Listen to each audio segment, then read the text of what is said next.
सांगलीत भाजपा महिला मोर्चाचा राहुल गांधी व काँग्रेस विरोधात निषेध आंदोलन. सांगली येथे राहुल गांधी व काँग्रेस पक्षाच्या विरोधात भाजपा महिला मोर्चाच्या वतीने तीव्र निषेध आंदोलन करण्यात आले. दिल्ली येथे झालेल्या AI समिट दरम्यान युवा काँग्रेस कार्यकर्त्यांनी सरकारविरोधी घोषणा देत शर्ट काढून आंदोलन केल्याच्या घटनेच्या निषेधार्थ हे आंदोलन आयोजित करण्यात आले होते.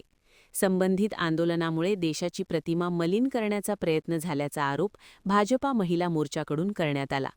माजी पालकमंत्री डॉ. सुरेश खाडे यांच्या कार्यालयाबाहेर झालेल्या या आंदोलनाचे नेतृत्व जिल्हाध्यक्षा स्वातीताई सुशांत खाडे यांनी केले.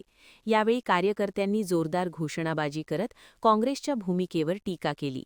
या आंदोलनात माजी महापौर संगीता खोत, रुपाली देसाई, अनिता हारगे, रामेश्वरी थोरात, सुस्मिता कुलकर्णी, ईशा साठे, सारिका राहुटे, कपिला पाटील, ज्योती मगदूम, विद्या दानोळे, वैशाली वाणे, गायत्री सातपुते, संगीता हारगे, हिना जमादार, वैशाली लोंढे, वर्षा माने, जयश्री पवार, अनघा कुलकर्णी, सुरेखा कदम तसेच सुनीता रूपनर आदी पदाधिकारी व कार्यकर्त्या मोठ्या संख्येने उपस्थित होत्या.